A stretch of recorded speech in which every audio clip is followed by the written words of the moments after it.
आदिकाल और फिर अगला क्या है? भक्ति काल। भक्ति काल का समय है 1350 से 1650। थोड़ा सा अंतर समझ लीजिए, फिर हम लोग डिटेल और पढ़ेंगे। और इसका समय है 700 ईस्वी से 1350।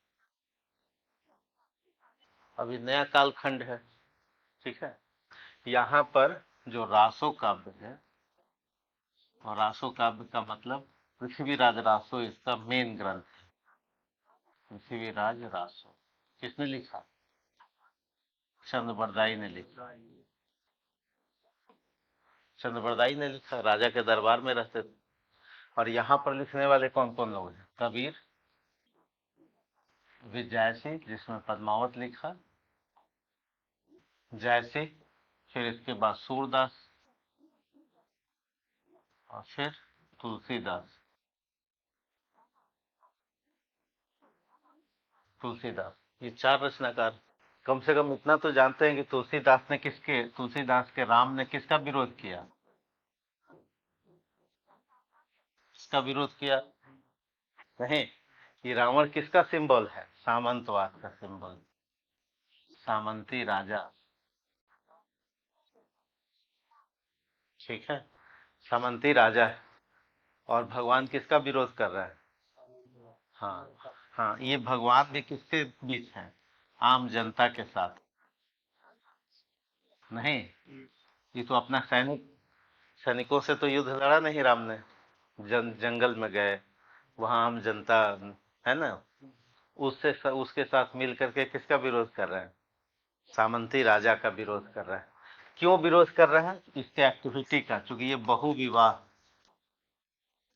सोचता है, क्योंकि ये धन का संग्रह करता है, सोने की लंका बना लेता है, क्योंकि ये अभिमानी है, शोषण करता है, ठीक है, ये शोषण करता है। ये कई खराबी है जिसका विरोध किसको करना है? तुलसीदास को। इसके स्टोरी के माध्यम से, राम की स्टोरी के माध्यम से। ठीक उसी तरह से जायसी भी किसका विरोध करेंगे? जायसी भी विरोध करेंगे इसी का। कबीर भी इसी का विरोध करेंगे। ये पूरा का पूरा भक्ति आंदोलन किसका विरोध करता है? सामंती समाज का। कबीर भी तो कहेंगे कि भाई पाखंड का विरोध करेंगे। पाखंड कौन क्रिएट करता है? सामंती समाज। जाति व्यवस्था का विरोध करेंगे कबीर। क्यों? क्योंकि ये जाति वो में बांटता कौन है? राजा। क्योंकि बांटेगा तभी तो रूल करेगा, शासन करेगा। लेकिन यहाँ पर उल्टी बात, यहाँ पर पृथ्वीराज चौहान को ये सपोर्ट कर रहे हैं, बढ़ा चढ़ा के गीत कर रहे हैं, है ना। तो यहाँ पर युद्ध किसके लिए हो रहा है? जर के लिए, जोरू के लिए, जमीन के लिए। ये राजा युद्ध कर रहा है। जर मतलब अहंग, ईगो। जोरू का मतलब स्त्री, जमीन का मतलब क्षेत्र विस्तार। तो यहाँ पर मूल दोनों में अंतर। यहाँ पर राजा इसके लिए युद्ध कर रहा है, और राजा को सपोर्ट कौन कर रहा है? कवि। यहाँ पर कवि विरोध कर रहा है किसका? उस समय के शोषण करता। ठीक है, तो ये चेंज हो गया। ये टोटल क्या हो गया? चेंज हो गया। समझ में आई बात? और सामंत का मतलब क्या है? सामंत का मतलब है कि वो राजा, राजा। और इसके नीचे कई सारे लेयर्स हैं। सबसे नीचे प्रजा है, किसान है, व्यवसायी है, या शिल्पी है, ठीक है। मध्य वर्ग नहीं है। जैसे अभी है ना मध्य वर्ग, गोदान में आप देखेंगे कि मध्य वर्ग है। यहाँ इस समय नहीं, केवल राजा रहेगा और ये रहेगा। नहीं, राजा बड़ा सामंत है, उसके नीचे मंत्री वगैरह सब छोटे छोटे सामंत। हाँ, सबसे बड़ा, चाहे वो हिंदू रहे चाहे मुस्लिम रहे, उससे कोई मतलब नहीं। हाँ हाँ, बिल्कुल सही। तो अब तो सिस्टम अलग हुआ, अब तो प्रजातंत्र है। हाँ, अभी समझा रहे हैं। जैसे मान लिया, देखिए जो राजा है और आज विधायिका है, आज क्या है? विधायिका है, लोकतंत्र है। नहीं, लोकतंत्र। और लोकतंत्र के चार पिलर्स हैं। जैसे ये लोकतंत्र महल है ना, तो इसमें कितने बड़े पिलर है? चार। और भी पिलर है छोटे छोटे, लेकिन चार में कौन है? सबसे पहले विधायिका है, संसद है। नहीं, या विधानसभा है। राज्य स्तर पर कौन है? विधानसभा। और आप कार्यपालिका में जा रहे हैं। नहीं, आप आईएएस अधिकारी बनेंगे। ये भी पिलर है। तीसरा पिलर कौन है? नहीं। और चौथा पिलर कौन है? पत्रकारिता, मीडिया। और पांचवा पिलर कौन है बताइए? नहीं, जो पांचवा पिलर है वो है जो प्रेशर ग्रुप है, दबाव समूह, है ना, जो सोशल इंस्टीट्यूशन सब जो कई सारे, है ना, और भी कई छोटे छोटे पिलर हैं, लेकिन मेन पिलर यही है। मेन चार है। अब यहाँ हेड कौन है? यहाँ कहने को हेड कौन है? प्रेसिडेंट। लेकिन ओरिजिनल हेड कौन है? नहीं। ठीक है। इसके अलावा भारत में धर्म की भूमिका, धर्म की भूमिका, फिर जो आप बिजनेसमैन कहे, अर्थ की भूमिका, पैसे की। ठीक है। पुराने समय में देखिए, पुराने समय में भी धर्म और अर्थ है। तो धर्म राजा को जस्टिफाई करता है और राजा इसको प्रश्रय देता है। ठीक है। और ये दोनों मिल करके कब्जा किस पर करते हैं? धन पर। भाई ये इसको सपोर्ट करेगा, ये इसको करेगा। राजा को कहेगा धर्म के अश्वमेध यज्ञ कीजिए, हम सर्टिफिकेट देंगे कि आप पूरे हैं विश्व के क्या है, राजा। तो ये दोनों मिलके किस पर कब्जा करेगा?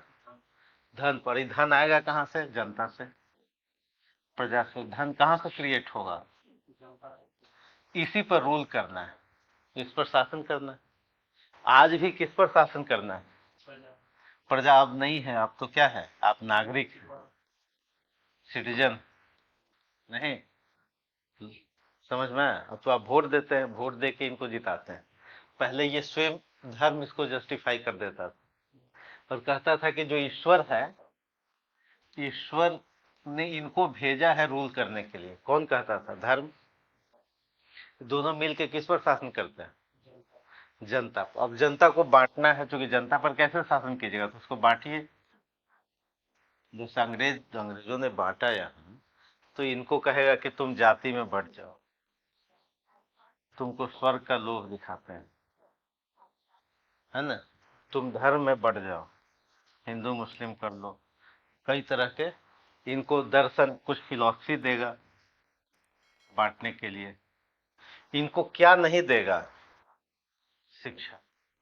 क्योंकि शिक्षा देगा, विरोध जागरूक हो जाएगा। ठीक है।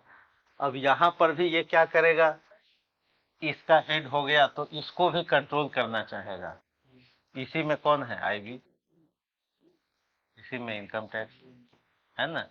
ये सब क्या है? कार्यपालिका का हिस्सा, प्रशासन का हिस्सा है। इस पर भी कंट्रोल कर लेगा।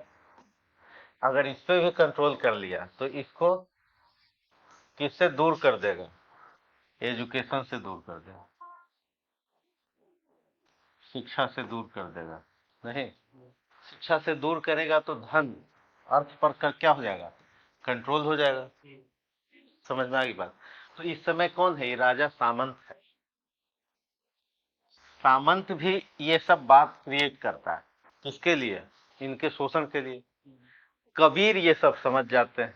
कबीर एक जागरूक व्यक्ति है, तुलसी एक जागरूक व्यक्ति है, जायसी जागरूक व्यक्ति है। ये सब लोग इसके सपोर्ट में आ जाएंगे।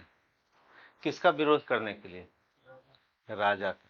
और राजा मतलब सामंती मानसिकता का, हाँ, जो मेंटल फ्रेम है उसका विरोध करने के लिए।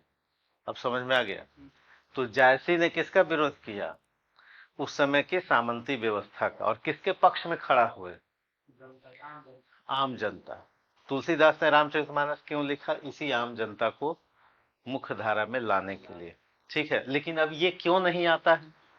इसलिए नहीं आता है कि इसके पास एजुकेशन क्या है, छीन लिया जाता है। एजुकेशन जब छीन लेगा तो फिर ये जनता जागरूक होगी ही नहीं। उसको लगेगा कि जी हम तो इसी में मस्त हैं, जातिवाद में, हिंदू मुस्लिम में, दर्शन में, फिलॉसफी में। तो ये शाश्वत फार्मूला है, आगे भी कोई समाज होगा। गोदान पढ़ेंगे तो होरी का शोषण ऐसे ही होगा, सामंती व्यवस्था राय साहब, और पूंजीवादी व्यवस्था खन्ना, ये दोनों लोग क्या करेंगे, होरी का शोषण करेंगे और उसका खेत जो है, खेत से मजदूर हो जाएगा, किसान से मजदूर हो जाएगा। ये किस पर इस समय आश्रित है, जमीन पर। ये आश्रित किस पर है, जमीन पर। और जमीन पर वो लगाम देता है राजा को। विद्रोह क्यों नहीं करता, इसलिए कि बटा हुआ रहता है, उसको लोग बांटे रखता है। ये दोनों लोग एक दूसरे को क्या करते हैं, जस्टिफाई करते हैं, धर्म और शास्त्र। ठीक है, यहां भी सत्ता है, धर्म की स्वतंत्र सत्ता है, जो इसको जस्टिफाई करेगा। अर्थ की स्वतंत्र सत्ता है, जो इसी को जस्टिफाई करेगा। अंततः कहां से धन मिलेगा, श्रम कौन करेगा, नागरिक करेगा। हाँ, टैक्स में, ये टैक्स के रूप में देगा। मरा हुआ भी व्यक्ति टैक्स देगा, मृत देगा कि नहीं। तो सब इनडायरेक्ट टैक्स ज्यादा रहेगा, डायरेक्ट टैक्स कम रहेगा। शोषण का माध्यम क्या होगा कि जो इनडायरेक्ट टैक्स है, इनडायरेक्ट टैक्स ये अधिक होगा डायरेक्ट। क्योंकि डायरेक्ट लेगा तो पता चल जाएगा। नहीं, स्पष्ट हुआ। तो भक्ति आंदोलन के संतों ने किसका विरोध किया। अब राजा की जगह बीच में अंग्रेज भी आ जाएंगे 1757 के बाद, धीरे धीरे वो भी क्या करेंगे, जनता को बांटेंगे। क्लियर पिक्चर हुआ। नहीं, क्यों करेंगे, अब तो सिस्टम ही बदल गया, अब तो लोकतंत्र है। अब ये गलत करेंगे तो गलत माना जाएगा, या इसमें आवाज नहीं, क्योंकि आवाज उठाएंगे तो धर्म इसको क्या करेगा कि आप तो ईश्वर का विरोध कर रहे हैं आप। हाँ, राजा को बदल नहीं सकते, बिल्कुल। हाँ, यहाँ पे बदल सकता है, क्योंकि लोकतंत्र यही, प्रत्येक व्यक्ति क्या है, वोट दे रहा है। लेकिन वोट दे रहा है संसद सदस्य के लिए। पीएम कौन बनेगा ये हमको नहीं पता, पता है, नहीं पता। सीएम कौन बनेगा नहीं पता। जिसका बहुमत होगा वो बनेगा, बहुमत दल का नेता है वो बनेगा। क्लियर है।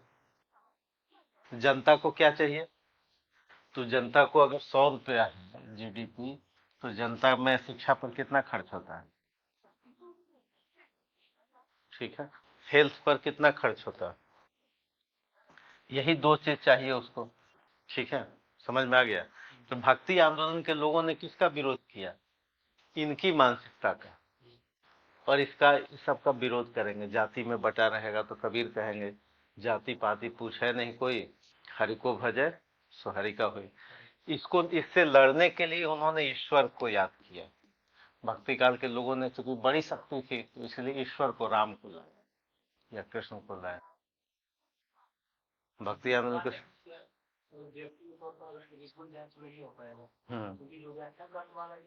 वही लोग हैं। हाँ, तो इसलिए इन लोगों ने किसको लिया, तुलसी ने किसको लिया, राम को लिया। राम की स्टोरी ली और किसका विरोध किया, उस समय राजा कौन, रावण। रावण एक मानसिकता है, रावण एक सिंबल। ठीक है, पद्मावत में भी जायसी ने किसका विरोध किया, अलाउद्दीन का। क्लियर है।